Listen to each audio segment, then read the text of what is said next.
প্রিয় শিক্ষার্থী বন্ধুরা, আসসালামু আলাইকুম। আশা করি বৈশ্বিক মহামারী, দুর্যোগ ও সংকট মুহূর্তে তোমরা সবাই সতর্ক থেকে বাসায় থেকে ভালো আছো। এই ক্রান্তিকাল থেকে আমরা কবে মুক্তি পাবো তা মাত্র আল্লাহ জানেন। যাই বাস্তবে আমরা তোমাদের খুবই মিস করছি, কারণ অনেকদিন তোমাদের সাথে আমাদের দেখা নাই, কথা নাই, যোগাযোগ নাই। কিন্তু এই অবস্থায় যদিও তোমরা আমাদের ভিডিওতে দেখছো, সরাসরি না দেখলেও কিন্তু সেটাও আমরা পারছি না তোমাদের দেখতে। তবে দোয়া করছি, আশা করছি তোমরা সবাই খুব ভালো আছো এবং সুস্থ আছো। তবে টেনশন তো একটু হচ্ছেই, এটাই স্বাভাবিক। তোমরা শ্রেণীকক্ষে না আসতে পারলেও বাসায় নিজ নিজ অবস্থান থেকে পড়ালেখা চালিয়ে যাও, কারণ তোমাদের পড়ালেখার কোনো বিকল্প নাই। পড়ালেখা তোমাদের চালিয়ে যেতে হবে। আমাদের আজকের আলোচনার মূল বিষয়ে যাওয়ার আগে আমি আমার সম্পর্কে কিছু বলছি। আমি প্রফেসর মোহাম্মদ মঈনুদ্দিন, বিভাগীয় প্রধান, ইসলামের ইতিহাস সংস্কৃতি বিভাগ, new government degree college, Rajshahi. আজকে আমাদের পাঠ শিরোনাম প্রাচীন সভ্যতা। প্রাচীন সভ্যতা সম্পর্কে আমরা আলোচনা করব, যে ইসলামের অভ্যুদয়ের আগে যে বিভিন্ন সভ্যতার উৎপত্তি ঘটেছিল সেগুলো সম্পর্কে আমরা জানার চেষ্টা করব। আজকের এই পাঠ থেকে তোমরা জানতে পারবে প্রাচীন সভ্যতাগুলোর নাম, প্রাচীন সভ্যতাগুলো সম্বন্ধে ধারণা পাবা, প্রাচীন সভ্যতাগুলো বর্ণনা করতে পারবে। একটু বলে নিই, এটা হচ্ছে আমাদের উচ্চ মাধ্যমিক পর্যায়ের প্রথম পত্রের প্রথম ক্লাস। এটা প্রথম পত্রের ক্লাস, প্রাচীন সভ্যতা সম্পর্কে। এটা প্রথম অধ্যায়ের প্রথম ক্লাস। আমরা পরবর্তী স্লাইডে কয়েকটি সভ্যতার নাম দেখতে পাবো। প্রথমে মিশরীয় সভ্যতা, তারপরে মেসোপটেমীয় সভ্যতা, সুমেরীয় সভ্যতা, ব্যাবিলনীয় সভ্যতা, হিব্রু সভ্যতা, পারসিক বা সাসানীয় সভ্যতা, গ্রিক সভ্যতা এবং রোমান সভ্যতা। এই সভ্যতাগুলো সম্পর্কে আমরা আজকে আলোচনা করব। সভ্যতা সম্পর্কে আলোচনা করার আগে সভ্যতা কি, সভ্যতার সংজ্ঞা সম্পর্কে আমরা জানার চেষ্টা করব। সভ্যতা ল্যাটিন শব্দ সিভিলিয়ান বা সিভিস অর্থাৎ নাগরিক শব্দ হতে উৎপত্তি হয়েছে।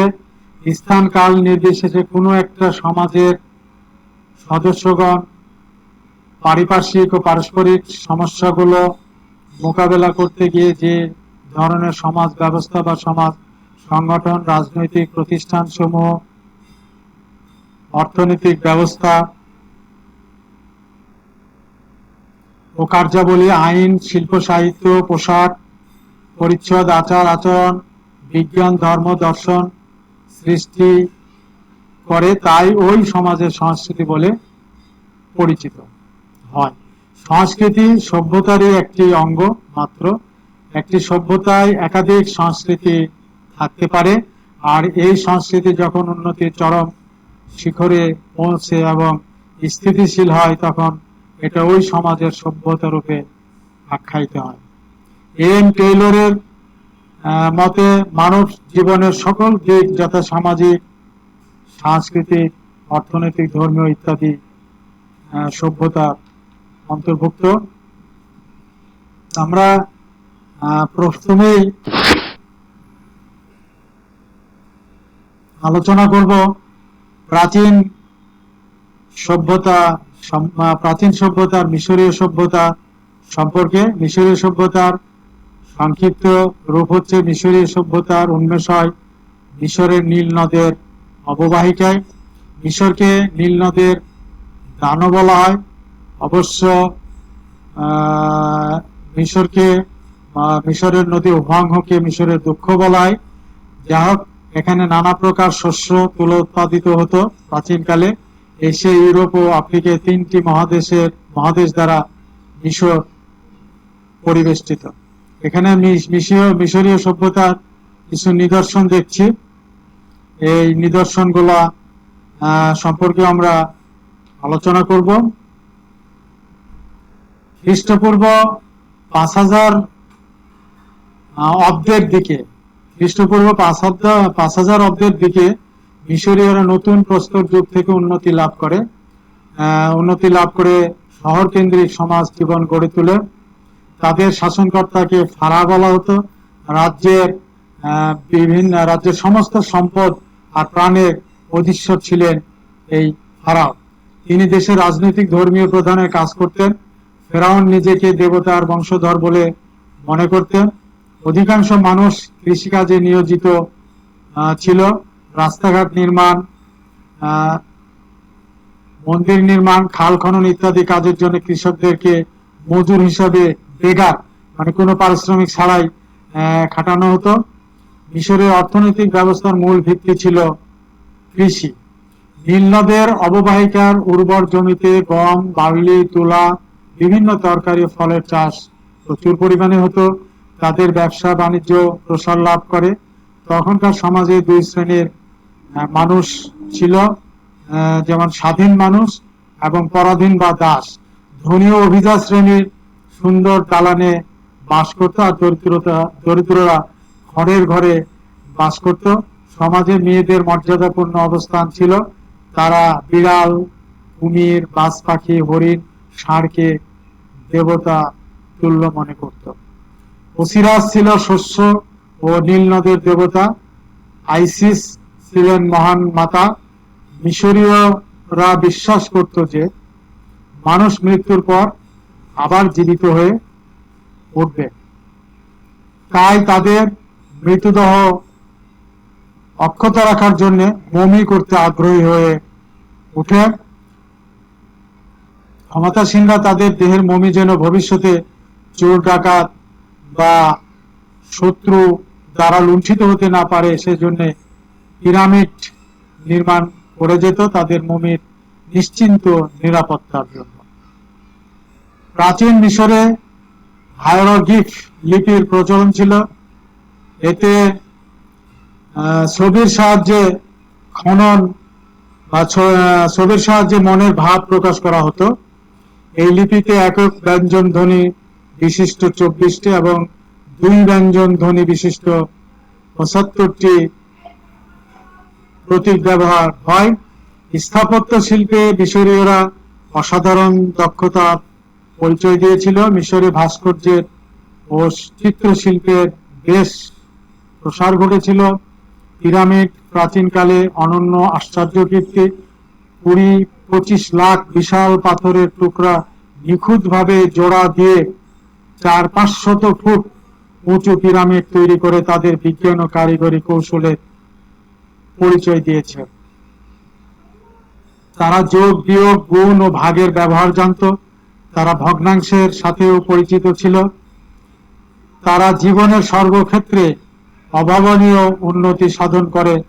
তাদের মানব সভ্যতার বিভিন্ন অবদানের জন্য আজও আমাদের নিকট তারা সমাদৃত হয়ে আছে। প্রিয় শিক্ষার্থী বন্ধুরা, আমরা পরবর্তী স্লাইডে মিশরীয় সভ্যতার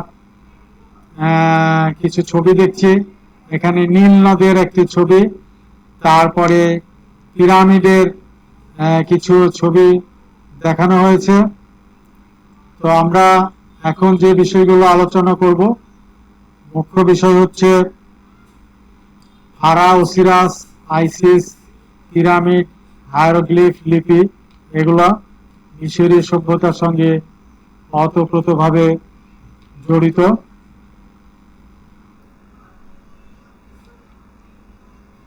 এগুলো সম্পর্কে আমরা আলোচনা করেছি। এখন পরবর্তী আলোচনা আমাদের মেসোপটেমিয়া সভ্যতার একটি অংশ, সেটা হচ্ছে সুমেরীয় সভ্যতা।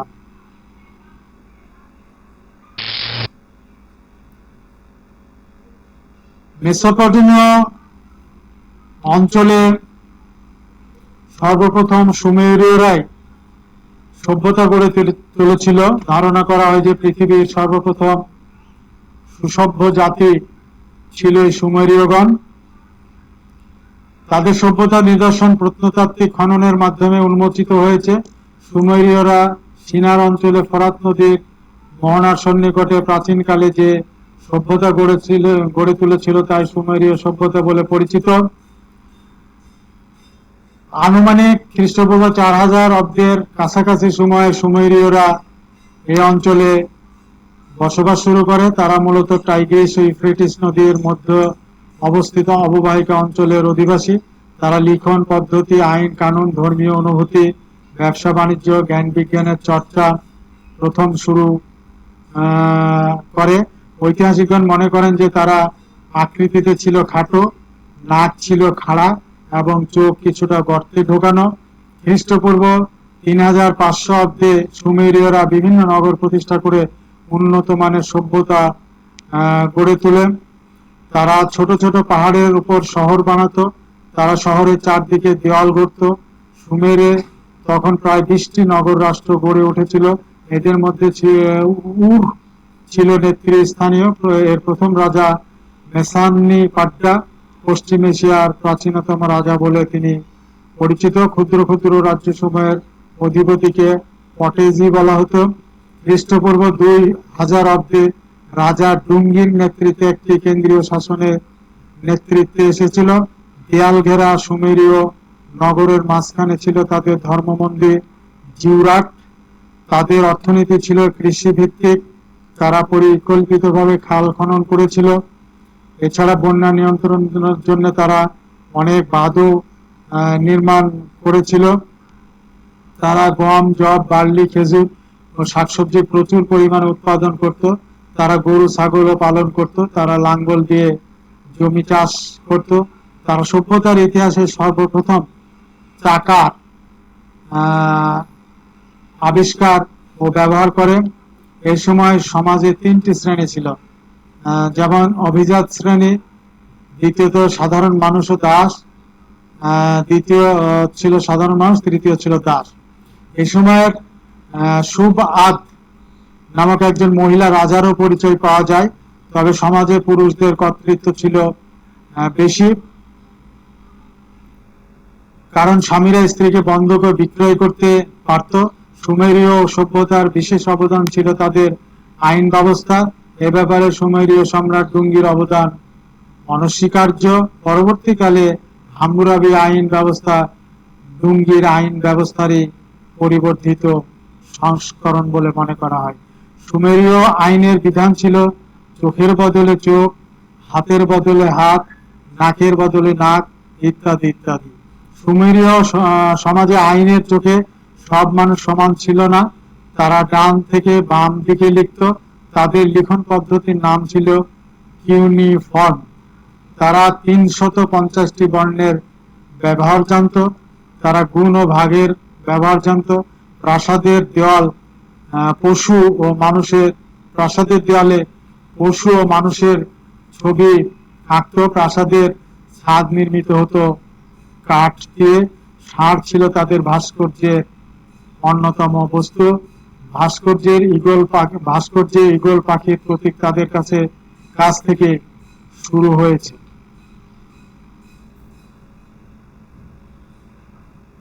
এখানে পরবর্তী স্লাইডে আমরা সুমেরীয় সভ্যতার আরো কিছু চিত্র দেখছি। এখানে সুমেরীয় যে ইউনিফর্ম, তাদের যে লিখন, সেটারও একটি চিত্র দেখছি। লাঙ্গল দিয়ে যে জমি চাষ করা হয় সেটারও চিত্র এখানে দেখা যাচ্ছে। এই লেখাগুলো সুমেরীয় সভ্যতার যে উল্লেখযোগ্য কিছু শব্দ এখানে ব্যবহার করা হয়েছে, যেগুলি আমরা আগে আলোচনা করেছি। পরবর্তী আলোচনা আমাদের ব্যাবিলনীয় সভ্যতা। সুমেরীয় রাজা ডুঙ্গির মৃত্যুর পর সুমেরীয় সাম্রাজ্যের পতন শুরু হয় এবং এই পতনের পর ব্যাবিলনীয় সাম্রাজ্যের উদ্ভব হয়। তারা অঙ্কশাস্ত্র, জ্যোতির্বিদ্যা, ভূতত্ত্ববিদ, ইতিহাস, চিকিৎসাবিদ্যা, ব্যাকরণ, দর্শন এবং অভিধান সংকলনের ভিত্তি রচনা করে গেছেন। যে ব্যাবিলনের এখানে একটি চিত্র দেখা যাচ্ছে। মেসোপটেমিয়দের প্রথম রাজ্য গড়ে ওঠে আক্কাদীয়দের সময়। এরপর দ্বিতীয় রাজা ছিল ব্যাবিলীয় রাজ্য, ছিল ব্যাবিলনীয় রাষ্ট্র। সুমের ও আক্কাদ রাজ্য ক্রমশ দুর্বল হয়ে পড়লে খ্রিস্টপূর্ব 2000 অব্দের প্রাককালে আরব অঞ্চল থেকে আগত আমুরাইটরা আক্কাদ দখল করে। তারা ফোরাতের পূর্ব তীরে ব্যাবিলন নামক এক গ্রামে তাদের রাজধানী স্থাপন করে। যে কালক্রমে এটি এত প্রসিদ্ধি লাভ করে যে সমস্ত দক্ষিণ মেসোপটেমিয়া ব্যাবিলনিয়া নামে পরিচিত হয়। ব্যাবিলনীয় সভ্যতার পূর্ণ বিকাশ ঘটে ইতিহাস খ্যাত প্রসিদ্ধ সম্রাট হাম্মুরাবির আমলে। সম্রাট হাম্মুরাবির রাজত্ব ছিল 1792 থেকে 1750 খ্রিস্টপূর্ব। তিনি ছিলেন একাধারে দুর্ধর্ষ যোদ্ধা, প্রতিভাশালী শাসক, দূরদৃষ্টি সম্পন্ন আইন প্রণেতা এবং শিল্পকলার একনিষ্ঠ পৃষ্ঠপোষক। ক্ষুদ্র ক্ষুদ্র স্বাধীন রাষ্ট্রগুলোকে তিনি জয় করে যে সুসংবদ্ধ সাম্রাজ্য প্রতিষ্ঠা করেন, তিনি সামরিক বাহিনীতে সামর্থ্যবানদের যোগদান বাধ্যতামূলক করেছিলেন। তার সময় কৃষিকাজের ব্যাপক উন্নতি সাধিত হয় এবং ব্যবসা বাণিজ্যে ব্যাপক প্রসার লাভ করে। পৃথিবীর আইন প্রণয়নের ইতিহাসে সম্রাট হাম্মুরাবি সর্বপ্রথম একটি সুষ্ঠু, মানবাধিকার সম্পন্ন ও সত্যনিষ্ঠার উপর প্রতিষ্ঠিত আইন প্রণয়ন করেন। এই আইন অনেকটা ডুঙ্গির আইন দ্বারা প্রভাবান্বিত। 1750 খ্রিস্টপূর্বাব্দে তিনি এই কোড অফ হাম্মুরাবি আইন প্রণয়ন করেন। তিনি তার রাজত্বের শেষের দিকে তার আদেশিত বিধানামালা প্রস্তর স্তম্ভে খোদাই করার নির্দেশ দেন। এই প্রস্তর স্তম্ভটি বর্তমানে প্যারিসের লুভ জাদুঘরের সংগ্রহশালায় রক্ষিত রয়েছে। এতে 282টি আইন খোদিত হয়েছে। স্তম্ভের উপর দিকে হাম্মুরাবি প্রার্থনার ভঙ্গিতে সিংহাসনে উপবিষ্ট সামাস বা সূর্য দেবতার সামনে দাঁড়িয়ে আছেন। মনে হচ্ছে দেবতা হাম্মুরাবিকে আইনগুলো একটি একটি করে দিচ্ছেন। এই আইনগুলো হাম্মুরাবি পর্যায়ক্রমে গ্রহণ করছেন। আইনগুলো ব্যাবিলনীয় ভাষায় খোদাই করা। হাম্মুরাবি আইনে তৎকালীন সামাজিক অর্থনৈতিক চিত্র ফুটে উঠেছে। লেনদেনের ব্যবস্থায় নগদ টাকার পরিবর্তে বস্তু দিয়ে পরিশোধ করাটাই ছিল সেই সময়ের প্রচলিত নিয়ম। এই আইনে ব্যবসা বাণিজ্য সহ সমস্ত বিষয় সম্পর্কে বিভিন্ন বিধিবিধান ছিল। তারা দশমিক গণনা প্রণালী আবিষ্কার করে। তারা গুণভাগের নামতা, বীজগণিতের সরল সমীকরণ, পরিধি ও ব্যাসের অনুপাতের মান স্থির, বৃত্তকে 360 ডিগ্রিতে বিভক্তিকরণ, শূন্যের ব্যবহার ইত্যাদি ইত্যাদি ক্ষেত্রে মানব সভ্যতায় বিশেষ অবদান রেখে গেছে। তারা দশমিক গণনা প্রণালী আবিষ্কার করেছে। তারা গুণভাগের নামতা, বীজগণিতের সরল সমীকরণও আবিষ্কার করেছে। পরিধি ও ব্যাসের অনুপাতের মান স্থির করেছে। গিলগামেশ মহাকাব্য তাদের সাহিত্যের বিরাট অবদান। তারা ব্রোঞ্জ, লোহা, রূপা, সোনা, রূপা ব্যবহার করত। এগুলার অলংকার তারা ব্যবহার করত। একক ও সমবেত সঙ্গীত চর্চা, বাদ্যযন্ত্রের ব্যবহার তারা জানত। চিত্রশিল্প, ভাস্কর্যে তারা সুমেরীয়দের অনুকরণ করত। আমরা ব্যাবিলনীয় সভ্যতার যে উল্লেখযোগ্য কিছু শব্দ ব্যবহার করেছি সেগুলো এখানে উল্লেখ করা হয়েছে। Amorite, Hammurabi, code of Hammurabi, Louvre, basalt, Gilgamesh, এই শব্দগুলো আমরা ব্যবহার করেছি। তোমাদের বোঝার সুবিধার্থে এই কন্টেন্টে এগুলো ব্যবহার করা হয়েছে। এখানে যে মেসোপটেমিয়া সভ্যতার যে বিভিন্ন রূপ এখানে দেখানো হয়েছে, ব্যাবিলনীয় সভ্যতা, সুমেরীয় সভ্যতা, অ্যাসিরীয় সভ্যতা, ক্যালদীয় সভ্যতা, বিভিন্ন চিত্র এখানে উপস্থাপন করা হয়েছে। আমরা আমাদের পরবর্তী আলোচনা হিব্রু সভ্যতা সম্পর্কে। প্রাচীন মিশরীয় মেসোপটেমিয়া সভ্যতার পর পশ্চিম এশিয়া অঞ্চলে যারা ধর্ম, রাষ্ট্র, সমাজ ব্যবস্থা, সভ্যতার বিশেষ প্রভাব বিস্তার করেছিল তারা হচ্ছে হিব্রু জাতি। হিব্রু একটি পুরাতন ব্যাবিলনীয় শব্দ, এর অর্থ হচ্ছে যাযাবর। এরা কোনো নির্দিষ্ট জাতি নয়, এরা সেমিটিক জাতির একটি অংশ। অপর অংশ হলো আরব। সাধারণ অর্থে তারা ইহুদি। বিশেষজ্ঞের মতে আরব মরুভূমি ছিল হিব্রুদের আদি বাসস্থান। এখানে চিত্রে হিব্রুদের একটি ছবি দেখানো হচ্ছে। হিব্রুগণ সেমিটিক জাতির একটি উল্লেখযোগ্য শাখা, সেটা আমরা বলেছি।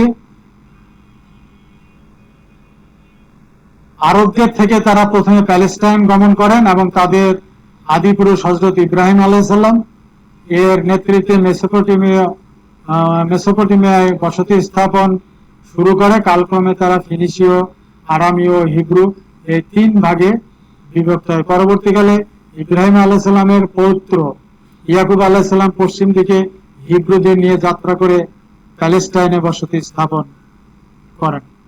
ইয়াকুব আলাইহিস সালাম ইসরাইল নামে অভিহিত হন এবং তার নাম থেকেই হিব্রুদের ইসরায়েলি বলা হয়। খ্রিস্টপূর্ব 1600 অব্দে মেসোপটেমীয় প্যালেস্টাইন অঞ্চলের মহামারী দুর্ভিক্ষ থেকে বাঁচার জন্য তারা মিশরে ফেরাউনের রাজ্যে আশ্রয় গ্রহণ করে। তারা নীল নদের অঞ্চলে বসতি স্থাপন করে এবং ফেরাউনের দাসত্ব গ্রহণ করতে বাধ্য হয়। খ্রিস্টপূর্ব 1300 থেকে 1250 খ্রিস্টাব্দ অব্দে নবী মুসা আলাইহিস সালাম মিশরে আবির্ভূত হয়ে হিব্রুদের দাসত্ব থেকে মুক্ত করে সিনাই উপদ্বীপে নিয়ে আসেন। মুসা আলাইহিস সালামের নেতৃত্বে হিব্রু জাতি সংঘবদ্ধ হয়। পরবর্তীকালে প্যালেস্টাইনে প্রভাব প্রতিপত্তি প্রতিষ্ঠা করে। প্রাচীনকালে প্যালেস্টাইন ছিল দুধ ও মধুর দেশ।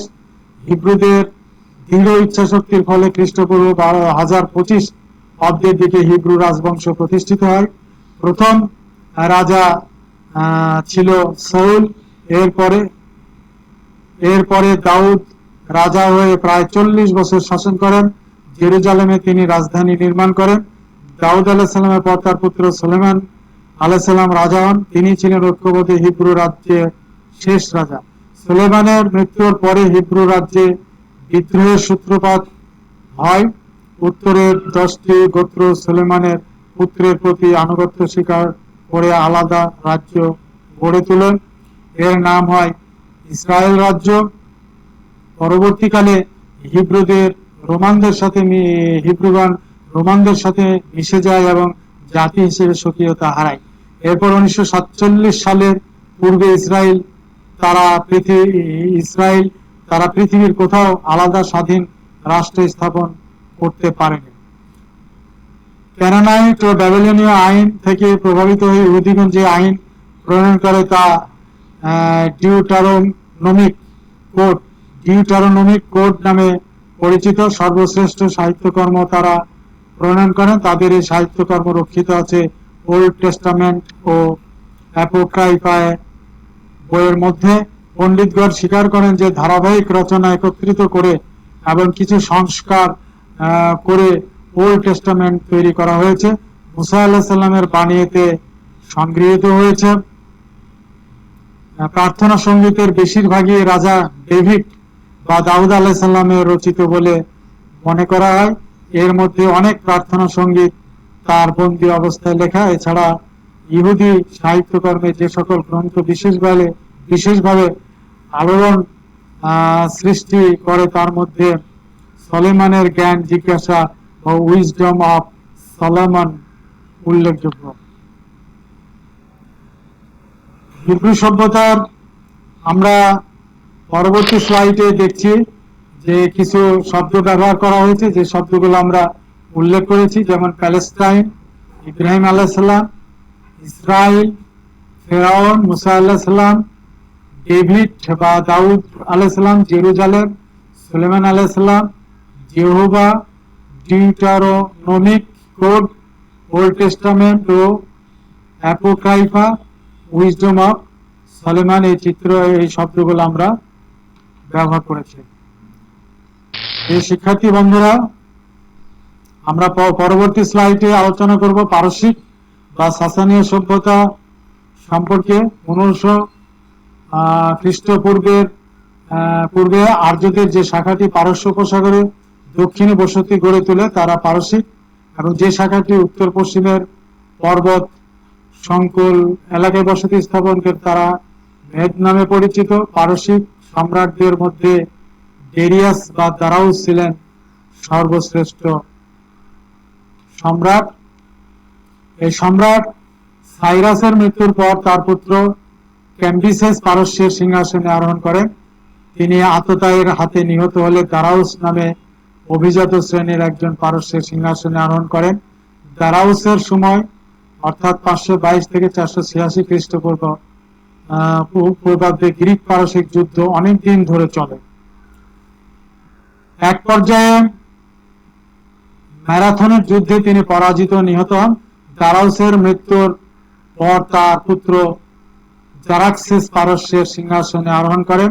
অবশেষে খ্রিস্টপূর্ব 330 অব্দে গ্রিক বীর আলেকজান্ডার পারস্য সাম্রাজ্যের স্বাধীন অস্তিত্ব ধ্বংস করেন। এর সাথে পারস্য সভ্যতার এক অধ্যায়ের অবসান ঘটে।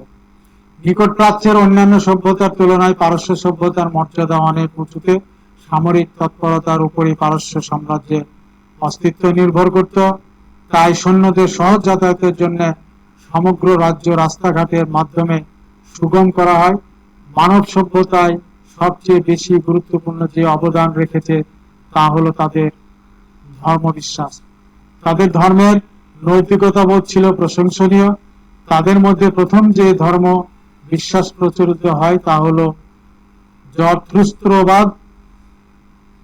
এই মতবাদের প্রবক্তা ও প্রতিষ্ঠাতা জরথুস্ত্র।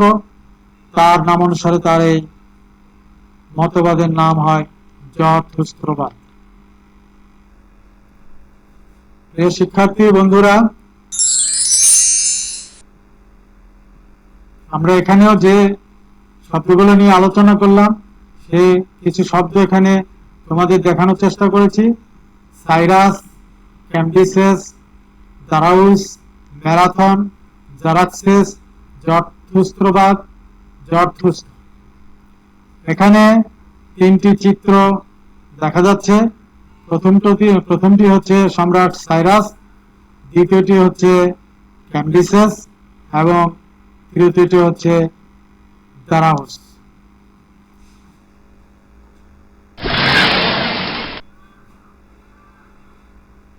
আমরা পরবর্তী আলোচনার বিষয় হচ্ছে আমাদের গ্রিক সভ্যতা। ইউরোপের দক্ষিণে অবস্থিত আড্রিয়াটিক ভূমধ্যসাগর ও এজিয়ান সাগর পরিবেষ্টিত এবং অসংখ্য দ্বীপাঞ্চল সম্বলিত গ্রিস ছিল প্রাচীন সভ্যতার পীঠস্থান। গ্রিকবাসী তাদের দেশকে বলতো হেলাস। তাদের সভ্যতা হেলেনিক সভ্যতা নামে পরিচিত। Alexander, Socrates, Aristotle, Plato, Herodotus, তারপরে পিথাগোরাস, আর্কিমিডিস, ইউক্লিড প্রভৃতি গ্রিক সভ্যতায় অনন্য অবদান রেখেছেন। এখানে আমরা কিছু গ্রিক সভ্যতার চিত্র দেখছি। গ্রিস শত শত দ্বীপ দ্বারা পরিবেষ্টিত। গ্রিসে অনেক ছোট বড় পাহাড় রয়েছে। এখানে বড় নদী নেই বললেই চলে। বৃষ্টিপাত খুবই কম, শুধু শীতকালে কিছু বৃষ্টি হয়। তাই প্রাচীনকালে অন্যান্য সভ্যতার মতো গ্রিক সভ্যতা নদী ভিত্তিক ছিল না। গ্রিসের আশপাশের সাগরকে ভিত্তি করে গ্রিকদের সভ্যতা গড়ে উঠেছিল বলে এটাকে থ্যালাসিক বা সাগর ভিত্তিক সভ্যতা বলা হয়। ফিনিশীয়দের কাছ থেকে বর্ণমালা, এশিয়ানদের কাছ থেকে সৃজনশীলতা, সৌন্দর্য, স্বাধীনতা বোধ রপ্ত করে গ্রিকরা। তাদের প্রাথমিক ক্রমবিকাশের সময়কালকে হেমরিক যুগ বলা হয়। গ্রিকরা হেমরিক যুগে গ্রিকগণ লেখাপড়া শিখবার পদ্ধতি আয়ত্তে আনতে পারেনি, তবে তারা তাদের ধীশক্তির বলে লোকসঙ্গীত, পৌরাণিক গাথা, বীরত্বপূর্ণ ছোট ছোট গল্প, কাহিনী রচনা করত। বাউলরা তা সুন্দর ও নিখুঁত ভাবে পরিবেশন করত। এগুলোর মধ্যে ইলিয়াডস ও ওডিসি গুরুত্বপূর্ণ। হোমারিক যুগে রাজা ছিলেন ক্ষমতাহীন। জীবন ধারণের জন্য অন্যান্য সাধারণ লোকের মতো তাকে কৃষি কাজ করে জীবিকা নির্বাহ করতে হতো। তার প্রধান কাজ ছিল যুদ্ধক্ষেত্রে সৈন্য পরিচালনা করা এবং উপাসনালয়ে জনসাধারণের মঙ্গলের জন্য সৃষ্টিকর্তার কাছে আরাধনার জন্য পৌরোহিত্য করা। তারা দেবতাকে সর্বশক্তির ধারক বলে বিশ্বাস করত না। গ্রিকদের ধারণা ছিল দেবতারাও নিজেদের মধ্যে ঝগড়া বিবাদ করে, তাদের খাবারের প্রয়োজন হয় তাদের ঘুমের। মৃত্যুর পর কোনো মানুষই তার পুণ্যের জন্য পুরস্কৃত বা পাপের জন্য শাস্তি পাবে না, এটাই গ্রিকরা বিশ্বাস করত। তাদের ধর্ম পালন ছিল বাহ্যিক ও কৃত্রিম। ধর্মালোচনার জন্য কোনো প্রতিষ্ঠান ছিল না। গ্রিসের বিভিন্ন স্থানে গড়ে ওঠে অনেক নগর রাষ্ট্র। এগুলোর মধ্যে এথেন্স, থেবেস, মেগেরা, স্পার্টা, মিটিলেন প্রভৃতি উল্লেখযোগ্য। পারস্য সম্রাট সাইরাসকে পরাজিত করে গ্রিক জগৎকে রক্ষা করা প্রাচীন গ্রিসের ইতিহাসে এক অনন্য ঘটনা। রাজা ফিলিপের মৃত্যুর পর তার পুত্র আলেকজান্ডার মাত্র 20 বছর বয়সে ম্যাসিডনের সিংহাসনে আরোহণ করেন। তিনি পিতার সাথে অনেক যুদ্ধে অংশগ্রহণ করেন। আলেকজান্ডার বিশ্ববিখ্যাত দার্শনিক ও পণ্ডিত অ্যারিস্টটল নিকট শিক্ষা গ্রহণ করেন। আমরা এখানেও কিছু শব্দ দেখানোর চেষ্টা করেছি যেগুলো সম্পর্কে আমরা আলোচনা করলাম। শব্দগুলো হচ্ছে থ্যালাসিক বা সাগর ভিত্তিক সভ্যতা। যে সভ্যতা সাগরকে কেন্দ্র করে গড়ে ওঠে সেটাই সাগর ভিত্তিক সভ্যতা। গ্রিক সভ্যতা সাগর ভিত্তিক সভ্যতা ছিল। Homeric, Iliad, Odyssey, Athens, Thebes, Megara, Sparta, Mytilene, Philip, Alexander, Macedon, Aristotle, এই বিভিন্ন শব্দ সম্পর্কে আমরা আলোচনা করেছি। এনসিয়েন্ট গ্রিক সিভিলাইজেশনের কিছু এখানে ভাস্কর্যের ছবি আমরা দেখছি। এই শিক্ষার্থী বন্ধুরা, এখনকার আলোচনার বিষয় আমাদের রোমান সভ্যতা। রোমানদের উৎপত্তি মূলত ইটালিতে। এখানে কন্টেন্টে আমরা দেখানোর চেষ্টা করেছি যে গ্রিকদের পরে রোমানদের নাম স্মরণীয়। রোমানদের অবদান দুই ভাগে বিভক্ত। একটা হচ্ছে গ্রিকদের জ্ঞান ভান্ডারকে তারা সজীব রাখেন, নতুন উপাদান। দ্বিতীয়ত হচ্ছে নতুন উপাদান দ্বারা বিশ্ব সভ্যতাকে অগ্রগতির পথে এগিয়ে নিয়ে যান। লোকশ্রুতি অনুসারে নির্বাসিত দুই রাজপুত্র রোমুলাস ও রোমাস সিংহাসন পুনরুদ্ধার করে 753 খ্রিস্টপূর্ব রোম নগরী প্রতিষ্ঠা করেন। রোমুলাসের নাম অনুসারে রোম নগরের নামকরণ করা হয়। বর্তমানে ইতালিতে পশ্চিম দক্ষিণ ভূমধ্যসাগর উপকূলে রোম নগরী অবস্থিত। রোমকে 7টি পর্বতের নগরী নামে অভিহিত করা হয়। রোম সভ্যতা কিছু নিদর্শন এখানে আমরা দেখছি। মূল কথা, রোমানদের উৎপত্তি মূলত ইটালিতে। সাম্রাজ্যের রাজধানী রোমের নাম অনুসারে তাদের নামকরণ করা হয়েছে রোমান। টাইবার নদীর তীরে অবস্থিত রোম শহর চারিদিকে 7টি পাহাড় দিয়ে বেষ্টিত। শুরুতে রোমান সভ্যতা ছিল অনেকগুলো নগর রাষ্ট্রের সমষ্টি বা অনেকটা কনফেডারেশন, যার নাম রোমান রিপাবলিক ছিল। রোমের প্রজাতন্ত্রের স্থায়িত্বকাল ছিল প্রায় 500 বছর, আর রাজতন্ত্র বিরাজমান ছিল পরবর্তী 1500 বছর। সব মিলিয়ে এই 2 সহস্রাব্দে মানব ইতিহাসে অত্যন্ত গুরুত্বপূর্ণ স্থান জুড়েছিল রোমান সাম্রাজ্য, যার ফলাফল এই আধুনিক যুগে এখনো রয়ে গেছে। জুলিয়াস সিজারের মৃত্যুর পর তার পালক পুত্র অগাস্টাস সিজার রোমের সিংহাসনে বসেন। তিনি রিপাবলিকান পন্থীদের চূড়ান্তভাবে পরাজিত করেন, রোম প্রজাতন্ত্রের চিরতরে বিলুপ্ত ঘোষণা করেন এবং প্রতিষ্ঠা করেন রোমান সাম্রাজ্যের। তাই বলা হয় রোমান সাম্রাজ্যের প্রথম সম্রাট ছিলেন অগাস্টাস সিজার। অগাস্টাস সিজার নিজের নাম অনুসারে তার জন্ম মাস আগস্টের নামকরণ করেছিলেন। উল্লেখ্য, তার পালক পিতার জুলিয়াস সিজার নিজের নামে নামকরণ করেছিলেন নিজের জন্ম মাস জুলাইয়ের নাম। শুধু তাই নয়, ফেব্রুয়ারি মাস 28 দিনে হওয়ার পিছনে কাহিনীটাও সিজারদের সাথে জড়িয়ে আছে। জুলাই মাস ছিল 31 দিনে, কিন্তু আগস্ট ছিল 30 দিনে। যেহেতু অগাস্টাস জুলিয়ার চেয়ে কোনো অংশে কম নন, তিনি ফেব্রুয়ারি মাস থেকে একদিন কেটে আগস্টের সাথে অতিরিক্ত একদিন যোগ করে আগস্টকেও 31 দিন করেন।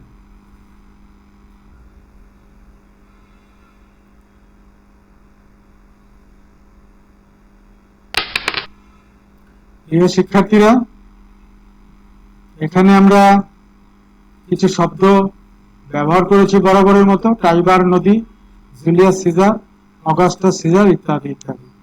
এখানে রোমান সাম্রাজ্যের কিছু চিত্র দেখানো যাচ্ছে, রাজার বক্তব্যের একটি চিত্র, সভ্যতার কিছু নিদর্শন এখানে আমরা দেখছি। এই শিক্ষার্থীরা, এই ছিল আজকে আমাদের আলোচনা। আমরা বিধি মোতাবেক পরবর্তী স্লাইডে যাব। এখানে একক কাজ, এককভাবে এটা করার চেষ্টা করতে হবে। কিছু প্রশ্ন এখানে উত্থাপন করা হবে, এই প্রশ্নগুলোর উত্তর তোমরা জানি পারবে, তবু প্রথমে প্রশ্ন দেখানো হবে, কিছুক্ষণ পরে উত্তর দেখানো হবে। প্রশ্নটা পাওয়ার সঙ্গে সঙ্গে তোমরা উত্তর মেলানোর চেষ্টা করবে।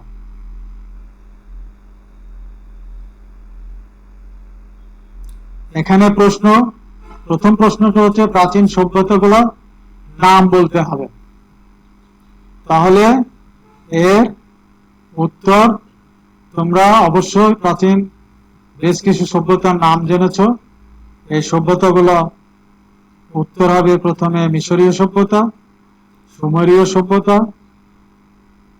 মেসোপটেমীয় সভ্যতা, ব্যাবিলনীয় সভ্যতা, হিব্রু সভ্যতা,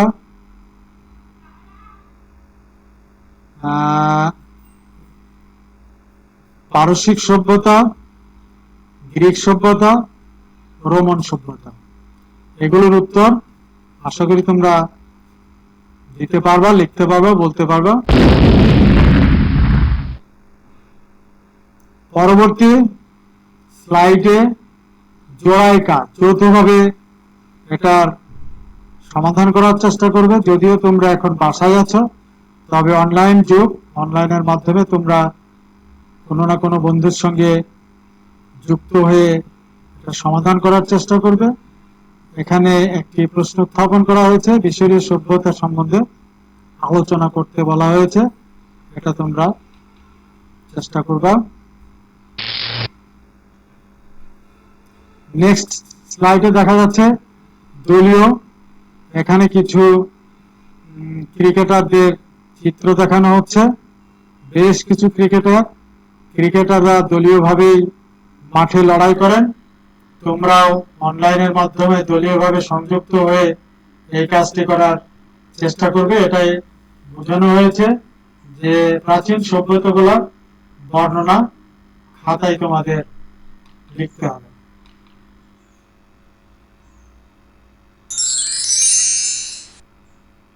তোমাদের কিছু মূল্যায়ন করবা তোমরা। যেমন প্রাচীন সভ্যতার নাম, এটা তো জেনেছ। সংক্ষেপে প্রাচীন গ্রিক সভ্যতার বিবরণ, এখানে একটি প্রাচীন সভ্যতার গ্রিক সভ্যতার একটি নিদর্শন দেখানো হচ্ছে। এগুলো তোমরা মূল্যায়ন করবে।